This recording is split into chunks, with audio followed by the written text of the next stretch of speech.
Right here. 2, 4. We're looking at multiplying and dividing now with this stuff. And so moving on from the adding, subtracting. I don't love the first part of the notes. I really want you to kind of not focus too much on what you're writing as much as kind of the point behind it. But I want to start out by looking at, okay, what happens with signs, with positives and negatives when you're multiplying and dividing. And I'm just going to start out with, all right, let's say you have two numbers. So if we flip down to this example here, 3 times 5 equals anyone? 15. And if I slide across here to negative 3 times negative 5, that equals? Negative 15. That equals positive 15 or negative 15? Negative 15. Positive 15. Because, so in other words, if you have two numbers and you're multiplying, it doesn't matter if they're both positive, like my first one, I have a positive 3 times a positive 5, or if I have a negative 3 times a negative 5. If you have two numbers with the same sign, you're going to get a positive answer when you're multiplying. Now, if we have different signs, I have a negative 3 times a positive 5 gives me an answer of negative 15. If I have a 3 times a negative 5, I get a negative 15. And so if you have different signs, you're going to end up with a negative answer. And I'm really trying to just kind of like build a base towards moving forward, but it looks like that's a little rough. Does that make sense? Yes. Just don't know if people are up to firing on all cylinders yet, or if I have you totally confused. But so when we have these problems, when we're multiplying or dividing, if we have one negative, we know the answer is going to be negative.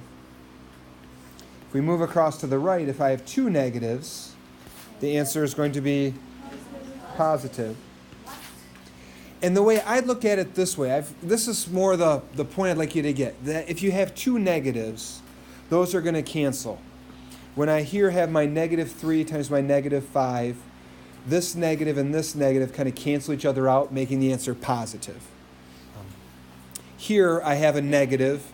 I don't have a second negative to cancel it, so I get a negative in my answer.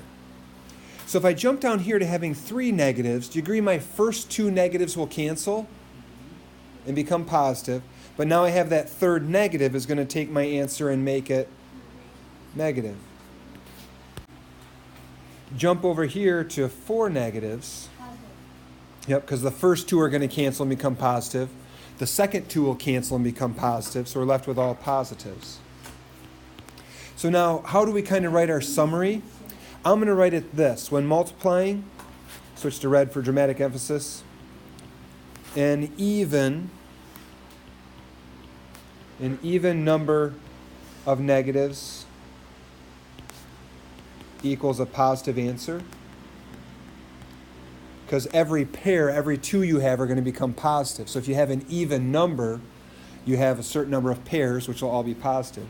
If you have an odd number of negatives, then you're going to get a negative answer. So you could try to memorize this part here in red, but I'd encourage you more to look at it as though every pair cancels. Every pair cancels. If you keep that in mind, then it's not some random rule. If that makes sense, you'll remember it longer term. Any questions on Roman numeral 1? My second part, this mental math, we had talked about with adding and subtracting, as long as you kept the sign with the number, you could take and shift things around. So we have this negative 4 times a negative 3 times a negative 25. And you can do that same sort of thing here if it's multiplication, as long as you keep the sign with it. If we say we're not going to do that, say we're going to just do it old school, most people go through and they'd say, okay, negative 4 times negative 3 equals 12. Then you have a 12 times a negative 25. Is my answer going to be positive or negative? Negative, because I have a positive times a negative. Negative how many?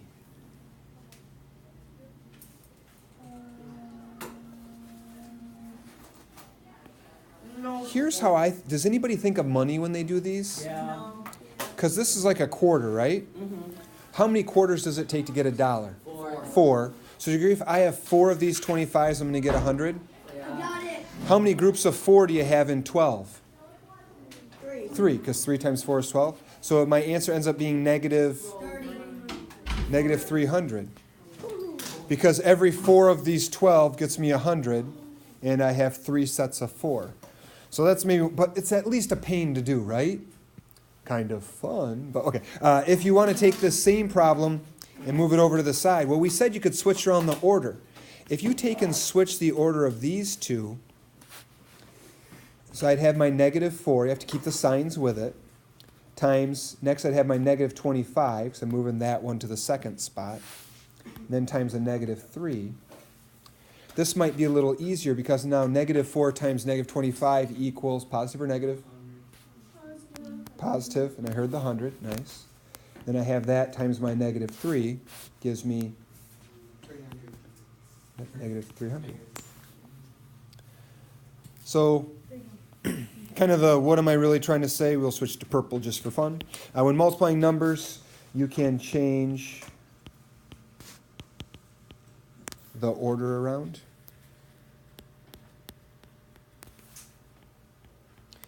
Technically, you're going to learn next year, and then especially in geometry, that's the commutative property of multiplication. That commutative property means A times B equals B times A, or 2 times 3 is the same as 3 times 2.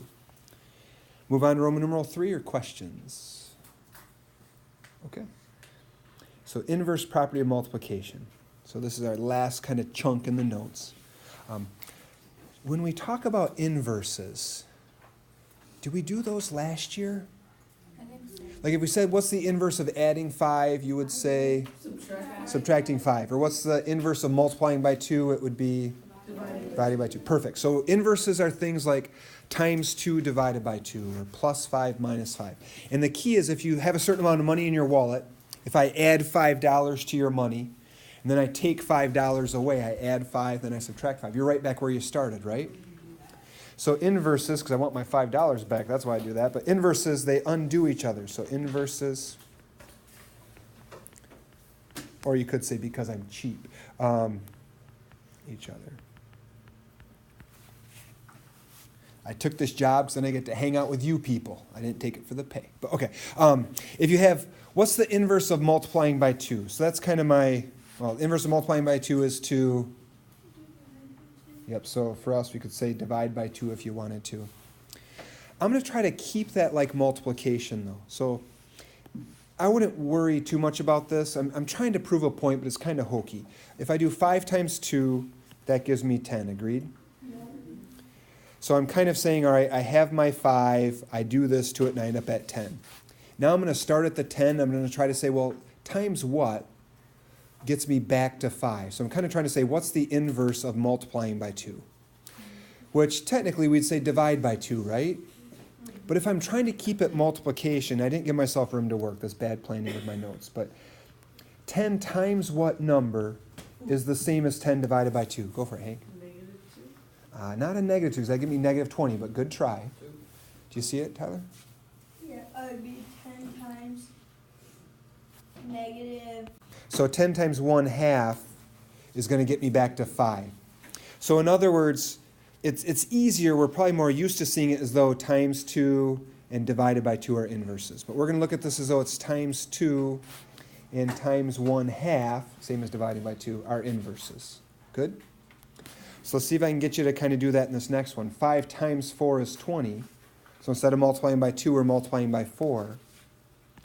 So now 20 times what is going to be the same as dividing by 4? Go for it. 1/4. Nice, 1/4. I heard a ooh, so I'm hoping maybe. Do you see a pattern between the 2 and the 1/2 and the 4 and the 1/4? Yes. What are we really doing there? The bottom number of 1/4 plus, or no, not plus, times 5 equals 20. Exactly. That you're kind of taking, if I were to take and do this here, do you agree 2 is the same as 2 over 1? 4 is the same as 4 over 1? So he's recognizing that you're taking the 4 and putting it down below. If I write it this way, maybe you can see I'm taking the 1 and putting it up on top. So let's take that one step further, and then I'm pretty much done kind of kicking you in the brain. But I have this 6 times 2/3 gives me 4. So I could say 4 times, instead of 2/3, 4 times what gets me back to 6?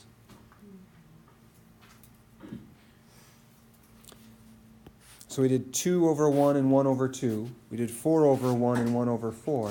So 3 over 2. 3 over 2, nice. So times 3 over 2.